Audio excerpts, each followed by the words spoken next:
बदनापूर या ठिकाणी भाजपच्या वतीने सदस्य नोंदणी अभियान संघटन पर्व 2024 तसेच आमदार कुचे यांनी कार्यकर्त्यांच्या आभार कार्यक्रमात आमदार नारायण कुचे यांनी कार्यकर्त्यांशी संवाद साधला असून येणाऱ्या काळात कार्यकर्त्यांच्या पाठीशी खंबीरपणे राहील आणि विकासाच्या माध्यमातून मतदारसंघात महत्त्वाकांक्षी प्रोजेक्ट तयार केले। जालनाचे पालकमंत्री अतुल सावे हे होतील असे ते याप्रसंगी बोलले होते। तुम्ही इकडे लोक बोलून नाही बोलून तुम्ही काही बोलली तुम्ही मला जागा बोलल्यावर मी म्हणतो तो ए चला जेवा आणि चला पण निघावर पुढं पुढं काल असंच म्हणतो तुम्ही ए चला कोण जागाच नव्हती तिकडे अतुल सावे मंत्री आपले होणारे पालकमंत्री तेच कोणी काही जरी सांगितलं तरी फुलंब्रीच्या आमदारही आलत्या डॉक्टर कराड परदेशात असल्यामुळे त्यांचाही मेसेज आला तर दादाही बाहेर आहे दादाही येणार होते। एकंदरीत तुम्ही जर हा विचार जर केला तर तुम्ही एक गोष्ट ध्यानात ठेवा, तुमचं आमचं घर जरी छोटं असलं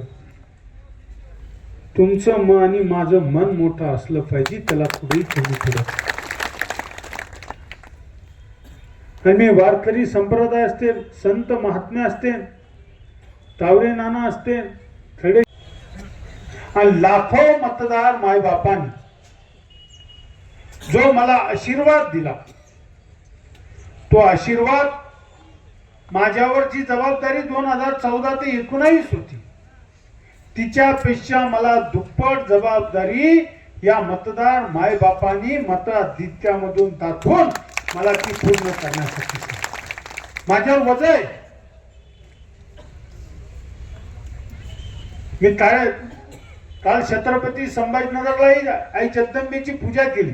आज सोमठाणा देवीची पूजा केली, उद्या मत्स्योधरी देवीची पूजा करून तुमचा आशीर्वाद आणि तुम्हाला धन्यवाद देण्यासाठी मी आलो। खरं म्हणजे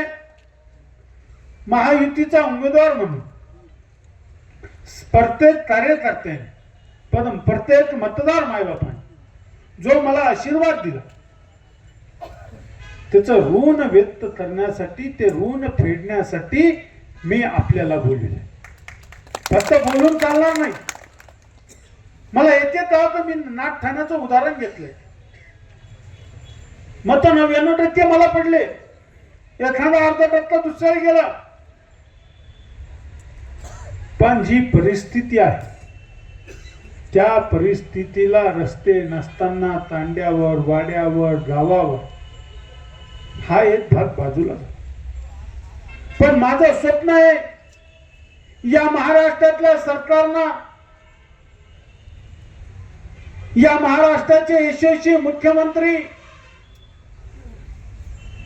आदरणीय देवेंद्र फडणवीस साहेब यांनी नदी जोड प्रकल्प आणि मराठवाड्याचा वॉटर ग्रिडचा जो प्रश्न आहे तो मार्गी लावण्याचं जे वचन पहिल्याच मीटिंग मध्ये घेतलंय त्या नदी जोड प्रकल्प करून बदनापूर अंबड विधानसभेतला सिंचन वाढला पाहिजे आणि माझा काबा कष्ट करणारा शेतकरी बांधव त्या शेतकऱ्याला बागायतदार शेतकरी झाला पाहिजे हे स्वप्न माझं आहे।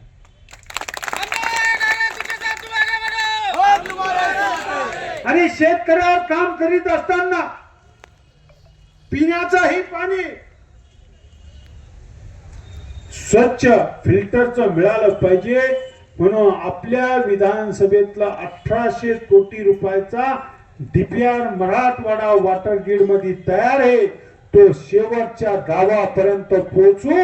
आणि त्यांना फिल्टरचं वॉटर ग्रिडचं पाणी कसं देता येईल हे विचार सुद्धा मी करतो। प्रतिनिधी किशोर शिरसाट, NTV न्यूज मराठी, जालना।